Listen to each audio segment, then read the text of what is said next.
Hello fellow hikers, explorers, campers and outdoor enthusiasts. I'm Russell Hepton, you're watching Blue Dot Project, and this is my PCT training post-hike gear review.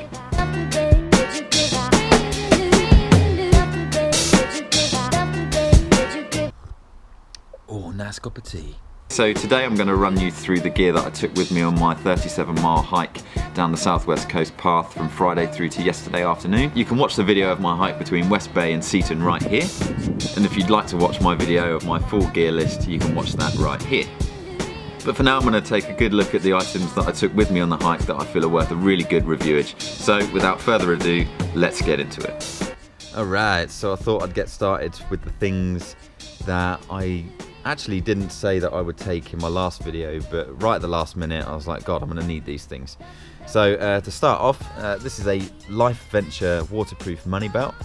It's got a really discreet belt that has a little clip for the buckle, which is really easy to use. So if it's dark or if you're in a hurry, then you can just clip it on. It's got a compartment at the front with a zip. It's got two compartments inside, one that isn't waterproof, which is easy access, and the second compartment, which is waterproof, has a little fold over it that you fold over twice to seal. It's a little bit like a stuff sack in that respect, but anything you put in there will stay completely dry. So when it was raining, I'd keep my phone and my money and my debit card in there, along with my driver's license. If it wasn't, then I'd just put it there. But it also makes things like my phone really easy to grab, because I'd use my my hiking app to record all of my hiking activities, and checking that would be so difficult if it was in my pack, because my shorts didn't have any pockets on. So having a little money belt like this really helped in getting things which I needed easy access to. A Casio water-resistant digital watch. I was like, I don't want to take my phone out every time I just want to check the time. I realised I really needed a watch, so I went to Argos, picked this bad boy up for about £11–12. Bob's your uncle, there's a watch on your wrist. Cheap headphones. So these cost me about £1.50. I was really pleased that I'd found a pair of inner-ear headphones that were so cheap. But before my last video, I didn't actually listen to them, and I was just about to go for the hike, and then I put these on my phone, and they sounded exactly like, say you were listening to a band underwater. They sounded so bad, I was like, I'm not really going to take these. So I ended up going to Sainsbury's and picking up a new pair, which is a pair of Sony inner-ear headphones that cost me about £13.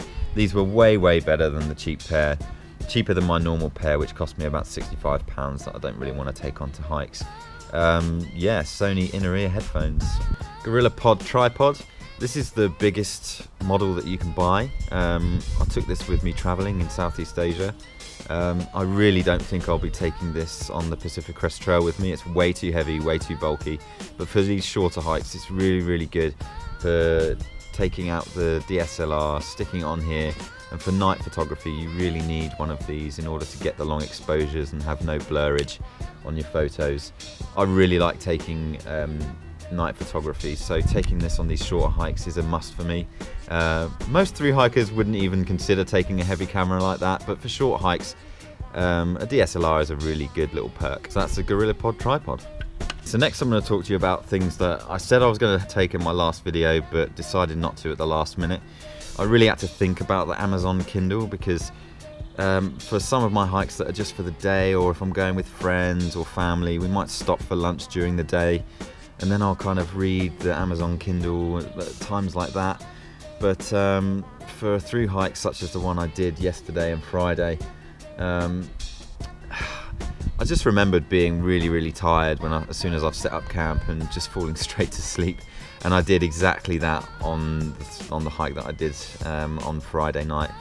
So taking the Kindle would have just been an absolute waste of weight. I'm quite glad I saved the weight on this one. So yeah, up to you. I won't be bringing the Kindle on my PCT training hikes, but on the actual PCT, when I'm out there for 6 months, I probably will bring it, because there might be days where we have a 0 day, or we might set up camp early and I'm not tired, and I'll probably want to read then. So yeah, I'll definitely be taking the Kindle on the PCT with me, but not for these training hikes. Another thing that I didn't bring, gloves. I actually really, really wish I brought these gloves with me. About 3 o'clock in the morning, yesterday morning, I started hiking my way back to West Bay, and it was really, really cold. It got down to about 3 or 4 degrees at night, and I really wish I had these gloves. So take my advice, no matter how warm you think it's going to be, take the gloves if you're going to be doing night hiking, because you never know when you're going to need them. Okay, next up, trousers. I did mention these in my last video, but I thought I'd give them an extra shout out because at night these are really comfortable to sleep in. They may not be waterproof, but they're ultra soft, and I quite like that in these. And another perk of wearing the trousers is they have a lot of pockets. We've got a side pocket here, we've got 2 pockets there on each side as well. So they've got an outer pocket and an inner zippy pocket, so you can put things that are a bit more valuable or things that you don't want to lose in those. And also they've got a back pocket here with a zip on it, but I don't actually use the back pocket as much as I use the concealed zippy pockets on each side. So that's something that the running shorts that I use just don't have. It's the extra storage that you can easily grab to. That's another reason why I bought the waterproof money belt. But while I'm wearing the trousers, the pockets come in handy. They keep me really, really warm. Nice to sleep in at night. So yeah, I do recommend bringing a pair of trousers, whether they be waterproof or not, on each of your hikes, just to keep you warm or for extra storage. Okay, the Karrimor running shorts that I bought. These were £11 from Sports Direct. They're really light, really flexible, easy for bouldering, for running, for any type of terrain that you're walking on. They don't chafe, they don't catch on your knees, they're short enough for everything like that. The only problem that I found with them is that if you are one of those hikers that doesn't like to wear underwear on a through hike, yes, these have some netting in them, but I really don't think that these will hold everything in. So you kind of got to be quite careful when you're sitting down, not to sit with your legs wide open. I mean, I wear underwear on my hikes, so I think I was quite safe, but I still had to consider others. If I was sat in a restaurant or sat at a cafe, I didn't want anyone kind of seeing what was up my shorts. That was the only downside with these, but hey, what can you do? A pair of short running shorts, that's kind of what you've got to deal with. Let's take a closer look at my Patagonia rain jacket. The only problem with wearing a waterproof, thin layered rain jacket like this with some layers underneath is if you, say, are wearing a hooded top and a t-shirt and then this on top and it's raining, but it's raining and it's warm and you're walking uphill and you're sweating, every layer that you're wearing underneath this will get soaked in sweat, because it doesn't give your body the opportunity, or your clothing underneath the opportunity, to wick off the sweat and let your clothes underneath dry whilst you're walking. So I was walking uphill, it was raining a little bit, so I thought I'd put this jacket on. I started having a really hard workout walking up this hill, and when I stopped I realised how soaking wet I was underneath this jacket just with my sweat. So I recommend, if you're going to wear a waterproof thin layers rain jacket like this, do it when it's cold, do it when it's really raining and chucking it down. I wouldn't wear a hooded top underneath it if it's not too cold whilst it's raining. You can actually open up some breathing vents underneath the arms here. I don't know if you can see that. They are zipped up there, and they do help a little bit, but yeah, if it's chucking it down with rain, wear it. If it's not too bad, you're probably better off just still wearing just a t-shirt if it's warm enough. Footwear. So these are the Merrell Moabs that I was talking to you about in my last video. I'm really pleased with these hiking shoes. I don't have a single blister on my foot, and I've walked nearly 40 miles in these. You can see they're all really dirtied up, covered in lots of cow pat and God knows what else. They didn't do so well at keeping my feet dry in hiker wash when I was walking through the woods in the middle of the morning. It just rained in the night and I started getting quite wet feet, but they're really comfortable, they're really light. They were only £60 from Go Outdoors. So there you go, Merrell Moabs. Okay, on to technology. Let's talk about the kit power bank that I bought with me. It cost me £25 from HMV. What can I say? It really doesn't charge fast enough in order to charge my phone and GoPro batteries on the move. It was so slow. My phone started running out of battery while it was on charge, so I had to switch the phone off onto airplane mode. I had to take the GoPro batteries out that were charging, and I had to switch everything off. If I wasn't running anything on my phone, and my phone was on airplane mode, it would charge, but it took about 6 hours to charge it up from 20% down up to 90%, 100%. So yeah, £25 for a power bank, probably not worth it. I'll probably consider taking this power bank back to HMV, getting my money back, using that money on a far better power bank next time. Another item that I took that I didn't mention before was my GoPro dual charger. You can charge 2 GoPro batteries at once. As I said, my power bank couldn't handle this, so I recommend if you're going to take something like this and you want to charge multiple things at once while you're on the move, get a better power bank than the one I just showed you. But yeah, a GoPro dual charger is a really nice thing to have. Okay, my GoPro and handy handle. The handle is incredibly useful while I'm on a hike, so I tend to have it wrapped around my wrist. I never let it go, it never goes back in my pack unless it's running out of battery and there's just no need to hold it. But having this thing constantly attached to my wrist allows me to just take it out, take a video, take a shot whenever I'm ready. Whenever I have a thought, I can just record my thoughts down and put them on the GoPro. This is a GoPro Hero 4 Silver. It's not the latest one, but I've had this for just over a year now, and I've used it a lot on my travels and on my hikes. What I really like about this model is it's got a touchscreen display. It's a little bit difficult to use if you've got stumpy fingers like me, but really, really good in terms of flicking through your videos, deleting things, and reviewing the videos that you've already taken before. It's really easy to use, takes very good high quality video at a wide angle. I like the setting where you can take a video and every 5 seconds it takes a still whilst it's taking that video. So I tend to use that setting a lot. Okay, my Canon EOS 700D digital SLR camera. Yes, it's big, yes, it's heavy, but as I said, I really enjoy taking stunning photographs on these hikes, and I like sharing it with you guys as well. For the Pacific Crest Trail, I definitely won't be taking this camera. As I said with my GorillaPod, I won't be taking that either. I'll probably be bringing a Sony RX100. They're a really good camera. Unfortunately, I don't have the money to buy one yet, but I've read some good reviews. I've seen other thru hikers using the RX100 by Sony, and they do take really good shots. For me, the nighttime photography is really important, so I don't think there are many cameras out there that just small point and shoot cameras that take really good nighttime photography. So for the short training hikes for the PCT, while I'm down on the Southwest Coast Path or on the South Downs Way, I'll probably still bring this camera.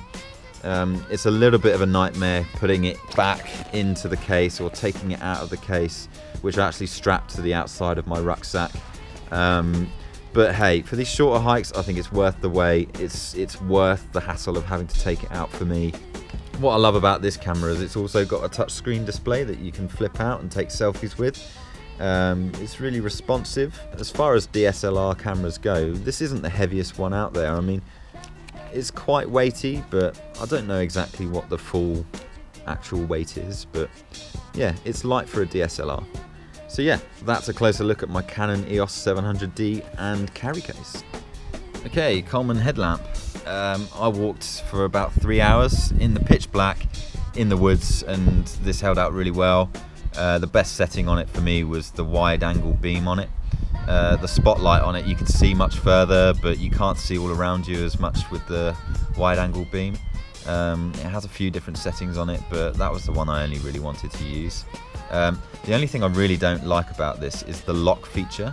You're supposed to be able to unlock it like this, and then that's supposed to be unlocked, so that if it's in your pack it doesn't switch on, it's actually disconnected from the battery.